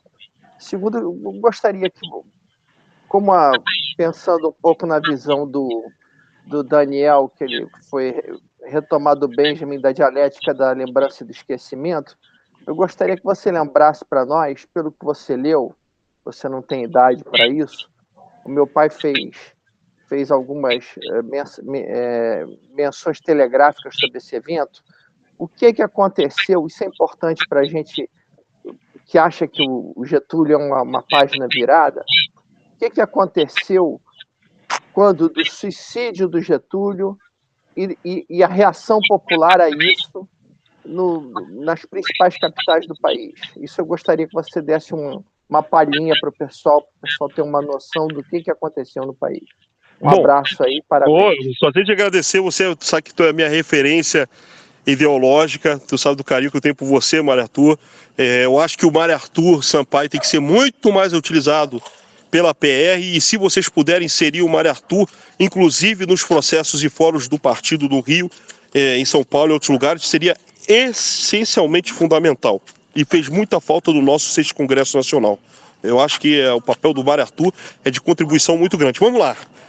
Essa tua pergunta é fundamental porque o único texto de fato que fala com profundidade, e aí eu sugiro que a galera possa baixar, aí eu não sei se vocês podem encontrar, é o livro organizado pela historiadora Ângela de Castro Gomes, chamado Vargas e a Crise dos Anos 50, e dentro dessa obra tem um baita artigo, Mário Arthur, chamado O Carnaval da Tristeza, do historiador Jorge Ferreira.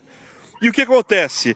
O que em suma a narrativa dele e dentro daquilo que ele coloca, e também quem quiser acompanhar, vale acompanhar na hemeroteca da Biblioteca Nacional e comparar, quem tiver paciência, a comparar o que era, na verdade, as notícias de 5 de agosto a 24 de agosto e depois 24 de agosto a 27, 28 de agosto, que vocês vão ver a transformação da água em vinho. Do dia 5 até o dia 24, tirando o jornal Última Hora, que era ligado ao jornalista Samuel Weiner, que era amigo pessoal de Vargas, tirando o Última Hora que defendia o governo, todos defendiam a queda de Vargas. Todos, sem exceção. Sem exceção. E até, pasme, taticamente, o PCB, sem ter a dimensão da gravidade, acusava o governo Vargas de ser conivente com o imperialismo estadunidense. Quando o Vargas se suicida, quando ele fala que ia resistir no Catete, e quando ele se suicida e tem a carta testamento, o clima é de comoção. E qual foi a grande reação das massas? Não foi aquele chorozinho, que é aquela imagem mítica, que todo mundo chora ali, próximo dali do que seria o atual aterro do Flamengo, até o aeroporto Santos Dumont, então não. Tu sabe, né, Mário Arthur, como é que é o nosso povo carioca, né? Tu sabe, do choro pra revolta é daqui pra ali. Os caras falam, quem é que matou Vargas? Aqueles filha da puta da UDN, aqueles safados da UDN, não sei quem, papapá. E vamos lembrar, Vargas se mata em 24 de agosto de 1954. As eleições eram quando? Outubro de 54. Imagina os comitês de candidatura a deputado federal, estadual, governador e tal. Foram todos depredados da UDN. O pessoal da UDN picou mula. Os caras do PSD que se acovardaram picaram mula. E quando o PCB viu que os jornais do PCB poderiam ser depredados, eles mudaram e fizeram uma guinada e falaram: trabalhistas e comunistas unidos contra o imperialismo estadunidense, trabalhistas unidos contra os Estados Unidos. Essa era a orientação do PCB após o suicídio. No Rio, o pau comeu no Largo da Carioca, Almirante Barroso, Cinelândia, parou. Rio de Janeiro parou, Niterói, São Paulo, o movimento operário começou a criar palavras de ordem, parou São Paulo. E Porto Alegre, quem conhece bem Porto Alegre, tu imagina a ponta da Rua da Praia, Rua dos Andradas, né? Que é lá no início, próximo da Alberto Bins, até a Praça da Alfândega, e depois pegando a Avenida João Pessoa, totalmente com estabelecimentos de oposição, ou lojas, ou embaixadas dos Estados Unidos, ou tudo que lembrasse dos Estados Unidos, tudo quebrado, empastelado, incendiado. E todos os jornais oposicionistas empastelados. Essa foi a realidade. E no Brasil, e no restante do Brasil, ou era o sentimento de comoção de perda, ou porradeiro, com Belo Horizonte, Salvador, Recife. Esse era o cenário. E tanto que ficou o Brasil parado 24, 25, 26 de agosto. Quase que com distúrbios e levantes, por conta da morte de Vargas. E a oposição extremamente encurralada. E é a partir daí que os trabalhistas começam numa nova etapa. Maravilha, show de bola. Olha, senhor Mário Arthur, pela pergunta. Meu Deus do céu, meu gato pulou aqui e deu um susto. Calma aí, Paçoca. Próximo aí foi o nosso grande camarada aí, o Daniel. Pode falar, Daniel. Fala aí, pode até abrir a câmera. Abrir a câmera, o pessoal te conhecer. Infelizmente, com a internet meio ruim, eu não vou conseguir abrir a câmera, mas eu queria parabenizar o Wendel pela aula e queria agradecer pela honra que ele dá a gente de contribuir, de dividir o conhecimento que ele tem. O Wendel é o maior intelectual do trabalhismo na atualidade, então é muito bom e muito importante. Então a PR agradece a presença do Wendel. Queria, em nome da PR, agradecer pela aula. E, ela vai ficar disponível, né, na internet depois para, ao longo de muito tempo ainda, servir para a formação da PR. Então eu queria agradecer de verdade, Wendel. Muito obrigado por essa ajuda. E queria perguntar, a partir do que a gente tirou no 6º Congresso Nacional, que eu acredito que a esquerda do partido conseguiu muitas vitórias para a gente conseguir seguir realmente com a finalidade com a qual o partido foi criado, né, e tal. Comemos, pra caralho. Muita coisa, mas como é que a gente pode fazer isso em prática agora? Como é que a gente pode levar isso adiante? Política de pressão, irmão. Fiscalizar os diretórios para levar a fazer a política de forma consequente adiante, irmão. Aquilo que a gente sempre faz. Só para defender o óbvio. Nós não somos um partido trabalhista, nacional popular, com vocação rumo ao socialismo. Forçar os dirigentes a ter que cumprir isso. Ah, mas não quero. Foda-se. Desculpa a expressão, minha gente. Vocês, quando entraram no partido, sabiam que o estatuto tinha isso, isso e isso. Vocês sabiam da história do partido isso, isso e isso. Entrar no partido, segure a criança. Tem um texto muito interessante da Rosa Luxemburgo chamado Liberdade de Crítica. Alguém chegou a ler? Tem uma expressão que eu adoro da Rosa Luxemburgo, que é o seguinte, né, que o partido não é local para fazer... Se fosse por conta de disputa de tagarelice, todo mundo não teria... O partido não teria função afim. A questão é a seguinte, a democracia do partido existe, porém, quando a pessoa tem uma liberdade de escolha, até entrar no partido, ela pode escolher o que quiser. Depois que ela entrou no partido, subtende-se que ela concordou com o programa do partido, com a linha do partido. Se ela depois, não foi bem assim, sinto muito, só lá, só lamento, só lá, sinto muito. Vocês sabiam que estava dentro, não li problema. É para isso que tem as atividades de formação política. Não se lembra? Não tem problema, a gente dá formação política, você se lembra rapidinho. E sobre política partidária, irmão, é a política de pressão que a gente coloca, irmão. O nosso portfólio é a defesa do partido. Nós não conseguimos colocar de volta o partido que era antes. Ótimo, é só seguir a linha. E agora implementar. Tem uma reflexão muito interessante que eu ouvi da Neuza Valéria Brizola, de uma postagem que eu achei excepcional hoje, por conta da corrente do PL 1904, que é uma PL colocada pelos segmentos mais reacionários, que são bem articulados. Se eles não são articulados pela mídia, eles têm os seus diretórios municipais e estaduais informais, que são as igrejas, né? Onde muitas vezes segmentos à esquerda, para resistir, e tem a rádio corredor, né? Só que o que acontece? Eles têm os púlpitos. Qual é a função da esquerda? É essa. Além de levar a fidelidade partidária, tem ao mesmo tempo que criar condições para gerar dos quadros nossos de militância os futuros parlamentares, para dar linha à esquerda do processo de projeto de libertação nacional que nós temos. Então eu acho que o caminho é justamente esse, meu irmão Daniel. É fazer valer o que as decisões tomadas no Congresso sejam efetivadas no cotidiano partidário. E quem não quiser, comissão de ética. Perfeito, camarada. Eu queria que isso ficasse bem claro para todo mundo que está assistindo e para todo mundo que vai assistir isso no futuro também. E reitero minha admiração pelo camarada sempre. Pô, bondade. Dando continuidade aí, muito bom o esclarecimento, né? Engraçado, no Twitter esses dias, depois do 6º Congresso, várias pessoas que entraram, ou então viraram simpatizantes do partido, ou estão ali antenados com o partido, falaram que não adiantava de nada, as pessoas estavam debatendo ali coisas vazias, e na verdade nem apareceram no Congresso, né? E ficam dando opiniões, vamos dizer assim, rasas e superficiais sobre o que não viveram, quando na verdade quem foi estava preocupado, realmente fez um esforço, né, para ir, e estava lá brigando por isso, brigando de uma forma boa, né? Estava ali justamente querendo fazer com que esse partido saísse da situação atual que está, onde a gente elege a menor bancada que a gente já teve, indo agora para um novo futuro. Aí falar como é que vai fazer isso? Exatamente o que você falou, velho. O que a gente fez lá no Congresso é a gente refletir para cada uma das nossas esferas aí, nossas instâncias municipais, estaduais, e quem tiver você, do Diretório Nacional também, fazer isso. É isso, é até nisso a nossa disputa, né? Um pouco, já é tempo presente, mas quando a gente faz com o Vargas mesmo, né? Tem uma galera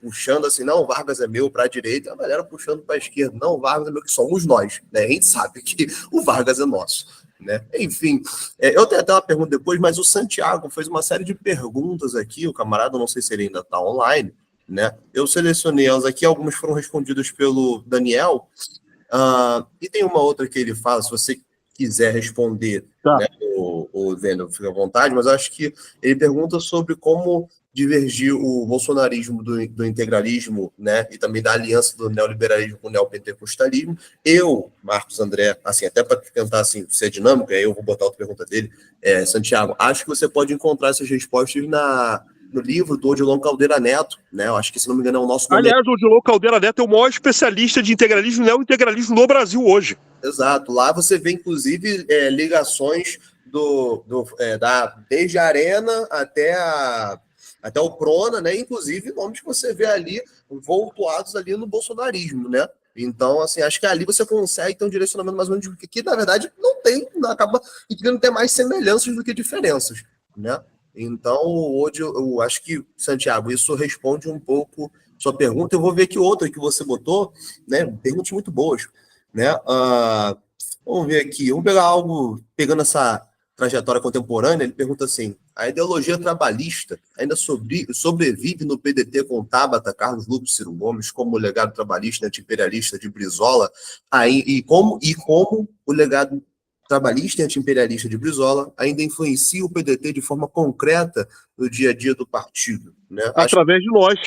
Exato, né? Penso assim também, né? Se quiser devagar mais, tem outra pergunta aqui dele também. Sim. Outra pergunta que ele fala aqui já é mais histórica, né? Qual é a diferença entre o trabalhismo do Vargas, do Goulart e do Brizola? E o que seria o nacional revolucionário de Brizola? Seria um novo trabalhismo? Isso é estupendo, essa pergunta. É porque o trabalhismo ele é evolutivo. De uma conciliação de classes do Vargas na era Vargas, o Vargas chega à conclusão que não dá mais para conciliar. Com a conclusão que o Vargas chega, carta e testamento. Aí ele dá a tarefa para as massas. Aí que o Jango vai, ele defende que para se colocar o projeto de Vargas à frente é necessário reformas estruturais para se avançar no campo social, político, né, e econômico do país. Só que qual é a diferença tática do Jango para o Brizola? A diferença não é propriamente de agenda política, é de tática política. Jango admite, inclusive, dialogar com os setores mais ao centro-direita. Brizola não. Brizola ele vai numa tática de democracia direta, às vezes até russoniana, com os toques de marxismo, que aí seria justamente a consecução de que a política deve ser feita para além dos gabinetes, para além do parlamento. Ela tem que ser feita de forma direta, diária nas ruas. E daí o Grupo dos 11, a formação dos comandos revolucionários com a Frente de Mobilização Popular. É essa a diferença. E depois, quando o Brizola tem contato com as lideranças socialistas europeias, ele ainda coloca como adição a ideia do socialismo democrático, só que com caráter nacional libertador, que é uma influência do trabalhismo em contato com o Partido Comunista, que é a ideia de que você não pode ter um estado de bem-estar social rumo ao socialismo democrático num país dentro de um conteúdo da divisão internacional do trabalho na dependência, o sul dependente do norte. Então o Brizola fala consecutivamente das perdas internacionais e da ideia de um rompimento do sistema sob uma agenda de libertação nacional, de emancipação do povo brasileiro. É a única diferença. Mas de uma reinterpretação do trabalhismo a partir das demandas históricas. E aí chega o Darcy Ribeiro com a cereja do bolo, inclui para o Brizola a ideia do socialismo moreno, que é o socialismo com as características da experiência e da cultura política brasileira, do povo brasileiro, entre as suas experiências de derrotas, aprendizados e vitórias. Isso desde a Carta de Lisboa 79 e 80, inclusive influência talvez do Muniz Bandeira, do Darcy Ribeiro, e que chega dentro desse processo no auge já com o manifesto do PDT. Qual não é a surpresa?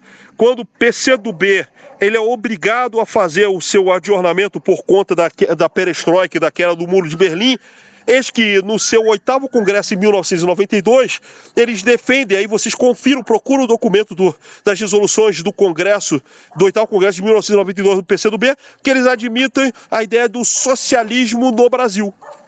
O socialismo com a cara do Brasil. Ora, bola, já falávamos isso desde a Carta de Lisboa e depois do Manifesto PDT, 79 e 80. Excelente, né? A gente pode até dizer que é uma cultura oral, né? No fim das contas, o trabalhismo, o visualismo por si só, né? Onde isso, inclusive, dá uma maleabilidade para continuidade das políticas, né, do próprio Brizola. O Brizola nunca foi um intelectual por si só também, né? O trabalhismo tem lugar para toda essa galera. E acho que isso permite essa evolução. Enfim, eu estou aqui historiador, ninguém manda botar um historiador organizando com outro historiador. Entendeu? Da galera aqui, eu acho que já acabou as perguntas, mas eu tinha uma perguntinha bem específica minha, com 1% de bateria, mas faça a pergunta. Meu Deus do céu. Eu queria saber não, acho que não vai dar para fazer essa pergunta. Eu posso fazer no privado, mas basicamente tem a relação do Fernando Ferrari, por exemplo, que você citou, e ele, por exemplo, sai do PTB, né, na campanha. O MTR. O MTR, Movimento Trabalhista Renovador, né? E é uma forma de você reutilizar o trabalhismo, né? Parece que O que você pode nos dizer sobre isso, sobre esses usos e desusos do trabalhismo lá e hoje? Não, mas é verdade. Inclusive, você pode verificar que até tem gente que vindicava esse trabalhismo do MTR, como, por exemplo, o antigo PTdoB que virou Avante, né? E o Fernando Ferrari ele só saiu do PTB porque ele foi corrido, porque ele queria disputar o espaço com o Jango na 11ª Convenção Nacional do PTB no Rio, porque ele queria ser o candidato à vice-presidência, quando na verdade era o Jango, na chapa Culotte. E havia uma disputa muito clara. E aí tu sabe como é que é o trabalhismo. O trabalhismo, ele dá muita flexibilidade. Quando você começa a contestar o líder carismático, aí não tem espaço, né, irmão? E aí sobrou para o Ferrari o MTR. É verdade. Inclusive, quase não tem trabalho. Só tem a biografia dele feita no trabalho acadêmico da Maura Bombardelli. Wendel, eu queria fazer uma última pergunta, então, já que tem esse espaço, só para ficar registrado, porque teve o aniversário do Roberto Silveira esses dias. Outra vítima da invisibilização histórica. Eu acho que a gente não poderia deixar de falar, né, e comentar, mesmo que brevemente, já que vai ficar registrado, se você pudesse falar um pouco sobre ele. Não, o Roberto Silveira ele tinha um patamar de igualdade, pasme, com o Brizola. Eram dois atores que eram da mesma faixa, era Vargas, depois Vargas morreu, Jango, Brizola, Roberto Silveira. Só que o Roberto Silveira morreu precocemente e o papel ficou com o Brizola, mas eram dois gigantes. eram dois gigantes no processo político. Para vocês verem como é que o PTB era gigante naquele processo. Você tinha de quebra Fernando Ferrari foi expulso do PTB, criou o MTR. E depois, dentro desse processo, você tinha o Brizola, com grande destaque daquilo que ele sempre era e daquilo de um grande governante que foi no Rio Grande do Sul, e o Roberto Silveira. Só que o Roberto Silveira morreu precocemente em 61 e é uma figura extremamente ignorada pela historiografia brasileira. E que eu acho que é papel e dever nosso fazer o resgate. Inclusive, o Centro de Memória Trabalhista está fazendo esse processo e já vai ter até artigo do Daniel também, né? Eu acho que vai ser lançado no ano que vem. Então, vamos que vamos. Eu acho que é o dever e desafio a galera começar a tirar da invisibilidade e resgatar a imagem do Roberto Silveira. Perfeito. Não havendo mais perguntas, o Mário Arthur ainda está com a mão levantada, não sei se ele quer falar de novo, né? Mas acho que ele não abaixou a mão desde quando a gente começou. Quer falar, Mário Arthur? Eu queria honestamente parabenizar por essa poder de síntese e o brilhantismo do Wendel, e dizer a você que essa questão do trabalhismo e das diversas enxertos à direita que são sendo feitos na história causa uma preocupação a gente, porque a gente só vai curar isso com trabalho de massa. A gente tinha que pensar muito como é que a gente retoma o trabalho de massa. É uma coisa... Eu fiz trabalho de massa, eu já estou com 64 anos, eu fiz trabalho de massa pelo CGB nos anos 80. Já era difícil, porque dentro da Rocinha você tinha o nascimento de uma milícia com o Zé do Queijo e você tinha já o traficante, que era o Denis, o famoso Denis da Rocinha. Já era um troço complicado. Você, às vezes, dormia na favela e acordava com o corpo lá na porta. Hoje, você tem os evangélicos, os milicianos, você tem os traficantes. Quer dizer, a gente tem que bolar modos e meios da gente tentar não botar os nossos militantes em segurança, porque a gente não está querendo transformar ninguém em carne de canhão, mas ter um meio de, por alguma maneira, tentar chegar ao povo, porque eu acho que para a gente não virar aquilo que o PT virou. Isso aí eu também vi, porque de 88 a 2000 eu vi o PT virar do partido que militava. Com a derrota do Lula, eu acho que houve assim um banho de água fria, e o partido foi, durante os anos 90, se transformando um partido de assessores de candidatos. Isso foi se replicando pela esquerda toda. E a gente não vai sair desse gueto em que a gente está se a gente não romper isso aí. E, Mário Arthur, tem mais uma coisa que você colocou e que é muito interessante dentro do processo de institucionalização do PT. Tem o PT com esse adornamento dos anos 90 que você colocou, e vai ter o PT com a morte do Lula, no segundo processo de adornamento e de institucionalização, burocratização da legenda. O PDT teve um trabalho grande com a morte do Brizola no seu processo de institucionalização. Sobrevivemos a duras penas. Agora imagina o Partido dos Trabalhadores. Sim. Eu acho que pode até esfrangalhar. Não vou garantir, mas pode até esfrangalhar. Só vão se unir na base do oportunismo e vão perder o grande nome, porque com todos os problemas que o Lula tem, e eu estive lá, conheço bem todos os problemas, ele até porque eu acho que ele não chega aos pés do Brizola, infelizmente foi o nosso grande erro em 1989, erro do povo brasileiro não ter jogado o Brizola para o segundo turno contra o Collor, ter jogado o Lula. Foi a nossa queda do muro aqui, queda do muro do lado de cá. Apesar disso, ele é o nome que unifica e o nome que dá a política desse jeito que está hoje em dia, que está de uma maneira trágica, né? Se você for pensar como é que o governo está assim, o governo Lula está me lembrando muito o governo Pezão, né? Está aos trancos e barrancos, assim, não cai numa boa. Vou falar assim, parece até um cara velho falando isso, mas não vai porque não querem, entendeu? Exato, Na o hora pacto que- democrático republicano que agrada a eles, é conveniente. Na hora que quiserem, derrubam. Derrubam. Não derrubam porque tem arcabouço, não derrubam porque hoje eu falei isso no grupo do Nacional, fica todo mundo aquele silêncio assim, que é aquela coisa, hoje é mais fácil o Haddad demitir o Lula do que o Lula demitir o Haddad, entendeu? As pessoas sabem, para quem entendeu, pingo é letra. Para quem entendeu, pingo é letra. É mais fácil o Haddad demitir o Lula do que o Lula demitir o Haddad. Sabe? Então, quer dizer, nós estamos. E eu acho o seguinte, a minha humilde visão, nós vamos levar uma trombada desculpe só me alongar rapidamente, vamos levar uma trombada em outubro, só os fortes resistirão, entendeu? E a gente pode levar uma outra trombada daqui a 2 anos, se não houver pelo menos um alívio da mudança de política econômica para o pessoal de 1 a 3 salários mínimos, de menos o de menos, então, óbvio, mas o de 1 a 3 salários mínimos, se não melhorar, cara, sabe, a gente está entregando para um Tarcísio da vida, um Caiado, um diabo que seja aí, não sei, porque o PT ainda se acredita, ele acredita no auto-engano dele, ele vê um poder feticista é o fetichismo, não é da mercadoria, é o fetichismo do Lula. É o fetichismo do bonapartismo lulista. É, exatamente. Basta botar a cara do Lula que vai resolver. Não vai, não. Não vai, não.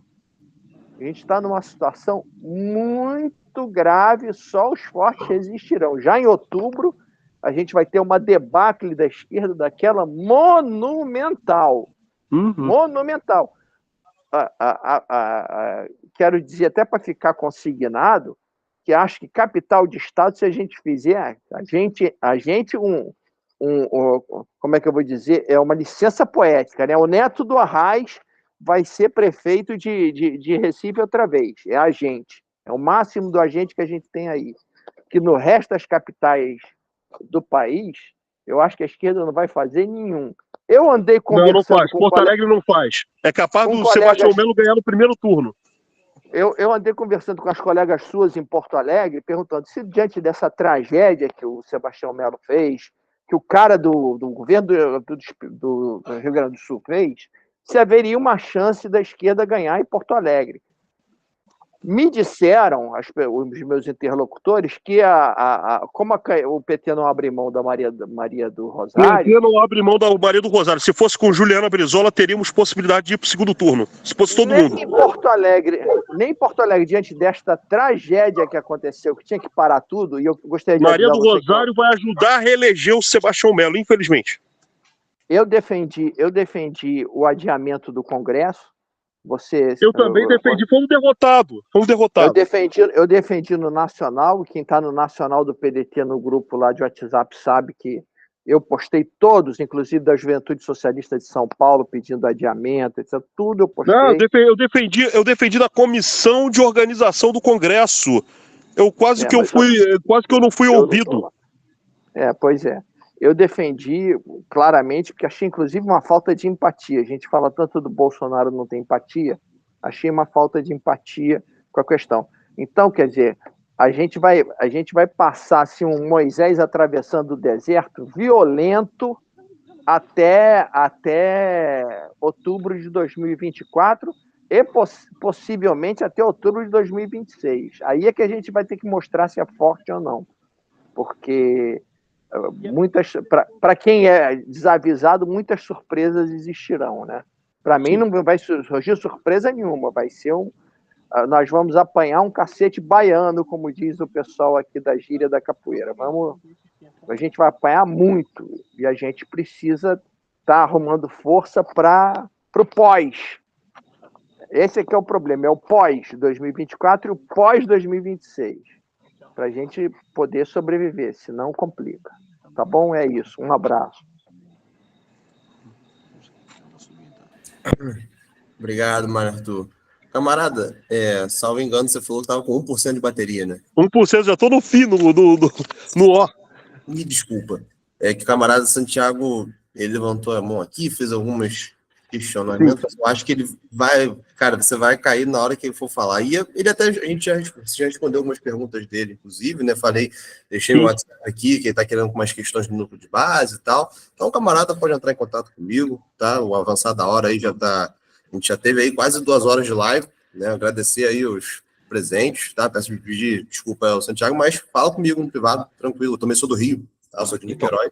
Então, pela PR, eu quero agradecer o Mário Arthur pela participação dele nas perguntas, ao Wendel pela palestra e ao Marcos André por ter apresentado a aula hoje. Parabéns, Marcos André, se apresentou super bem. Obrigado. Valeu, um abraço. Presidente Júlio Caizar, quer falar alguma coisa, presidente? Não? Então tá bom, então vou dar por encerrado aqui. Obrigado. Queria agradecer, ele vai cair. Wendel, maravilhoso. Pô, só tenho a agradecer.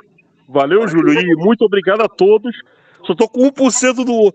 Aqueles que tiverem interesse no livro Um Tempo é Melhor para Se Viver, procurem aí, com certeza, o Marcos André, ou o nosso companheiro, né, o nosso amigo Daniel, pode passar meu contato, aí eu divulgo, aí eu posso colocar o valor e mais o valor do correio. E podem contar comigo naquilo que vocês precisarem, e dá pra gente fazer uma mesa muito boa de debate de conjuntura. E para terminar, a análise que o Mário Arthur Sampaio fez, eu como aquariano, antevendo, eu não só faço jus, mas eu acho que o trabalhismo deveria ter 2 táticas. Para o eleitorado à esquerda, para não gerar suscetibilidades ao lulismo, fazer críticas propositivas pela esquerda e denunciar o oportunismo bolsonarista pela direita. Eu acho que seriam 2 táticas nesse sentido para a gente poder ter um futuro minimamente de um projeto de sociedade, quem sabe 2030 em diante.